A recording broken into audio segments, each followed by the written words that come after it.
Penemuan paling seru yang tidak disengaja yang pernah kualami dalam hidup adalah uang kertas dalam kantong jaketku. Namun ada juga yang lebih beruntung karena menemukan kota bawah tanah dari berabad-abad yang lalu atau membuat penemuan yang membuat mereka menjadi jutawan. Velcro ditemukan setelah berjalan-jalan di hutan. Cornflakes Kellogg's terinspirasi dari sebuah gigi yang copot. Dan Play-Doh mampu menyelamatkan sebuah kerajaan bisnis. Pada tahun 1918, seorang insinyur listrik John Williams menemukan sesuatu yang tampak seperti steker listrik yang mencuat dari tanah. Dia mulai menggali dan menyadari bahwa benda itu tertancap di sebuah batu kecil. Dia menemukan di lokasi pedesaan di Amerika Utara, jauh dari peradaban, kompleks industri, bandara, pabrik, dan pabrik elektronik. Benda elektronik yang tertanam dalam batu granit padat ini mendapat julukan enigmalit dan label harga $500.000. Beberapa ilmuwan yakin itu adalah tipuan besar dan bukan cenderamata yang ditinggalkan oleh pengunjung dari luar angkasa seperti yang diklaim oleh Williams. Namun, penemu batu tersebut ingin membuktikan bahwa batu itu adalah bagian nyata dari teknologi kuno, semacam konektor listrik. Jika itu bukan tipuan, maka penemuan kecil ini bisa menjadi bukti bahwa manusia atau peradaban lain dari masa lalu jauh lebih maju dari yang kita duga. Mereka pasti telah berhasil menemukan cara untuk mengirimkan listrik jauh sebelum manusia di abad ke-19. Dia menawarkan kepada para ilmuwan untuk melihat temuannya dan memastikan apa itu sebenarnya tanpa membongkar batu tersebut. Tapi tidak ada yang mau. Williams berkonsultasi dengan seorang insinyur dan ahli geologi, dan keduanya menegaskan bahwa tidak ada bekas lem pada komponen elektronik tersebut. Komponen ini juga belum pernah dilas, jadi usianya pasti setua batu itu, yaitu sekitar 100.000 tahun, menurut analisis geologi. Dr. John Kellogg memiliki filosofi hidup secara biologis, dengan olahraga teratur, pijat, banyak minum air putih, tidak ada kebiasaan buruk, kafein, dan tidak makan daging. Pada akhir abad ke-19, dia mengambil alih sebuah lembaga kesehatan di Michigan. Dia pernah membuat campuran tepung, gandum, dan tepung jagung. Dia berpikir bahwa dengan memanggang pada suhu tinggi, biji-bijian akan lebih ramah di perut dan lebih sehat secara keseluruhan. Dia memanggang campuran tersebut 2 kali, dan di tahap pertama, dia mendapatkan cookies, tapi seorang pasiennya mengalami gigi patah saat memakannya. Kemudian, dia memutuskan untuk memecahnya menjadi potongan-potongan kecil. Sulit untuk menentukan dengan tepat bagaimana cornflake Kellogg's tercipta dengan banyaknya versi cerita yang beredar.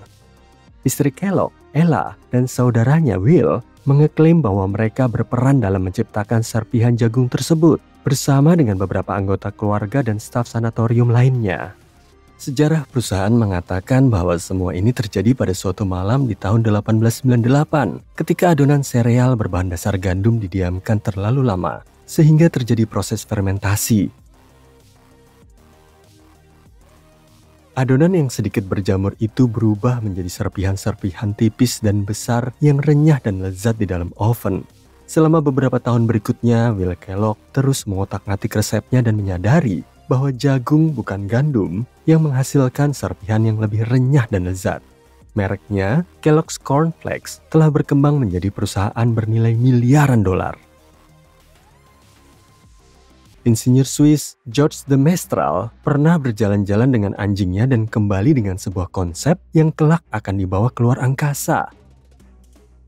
Setelah mereka kembali dari hutan, de Mestral menyadari bahwa celana dan bulu anjingnya dipenuhi oleh duri-duri kecil tanaman cockleburr.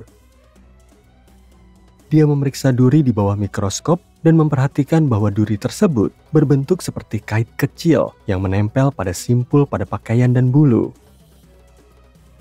Dia memutuskan untuk menciptakan kembali teknologi alami tersebut untuk mendesain pengikat yang sangat kuat yang memiliki banyak kegunaan praktis.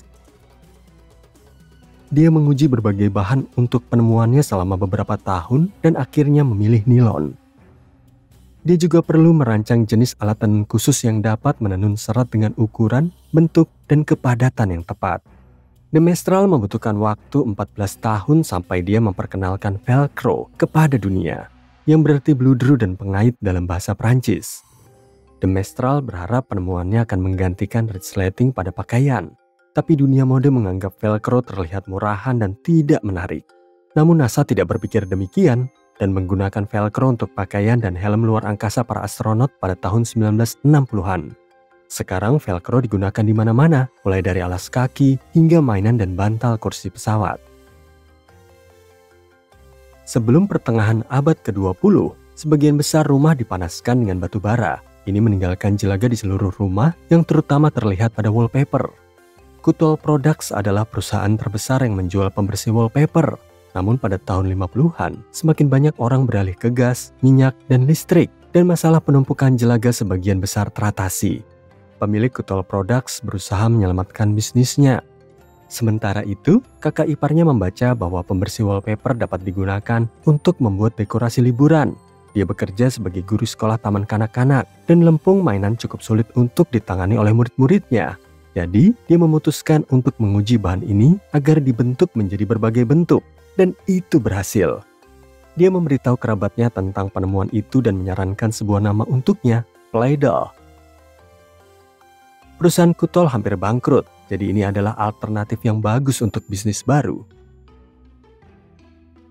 Tak lama kemudian, Macy's dan Marshall Field tertarik dengan mainan baru ini dan mulai menjualnya. Play-Doh awalnya hanya tersedia dalam satu warna, yaitu putih, namun kemudian berkembang menjadi merah, biru, dan kuning. Mereka juga membuat beberapa perubahan pada resep aslinya, namun campurannya masih sama seperti saat digunakan untuk membersihkan wallpaper. Semua legenda urban mengatakan bahwa jika kamu mengambil semua campuran Play-Doh yang pernah dibuat dan memasukkannya ke dalam pabrik mainan mereka, kamu akan mendapatkan seekor ular yang bisa melilit planet ini sebanyak 300 kali. Seorang pria di Turki sedang merenovasi rumahnya ketika dia merobohkan dinding di ruang bawah tanahnya dengan palu godam.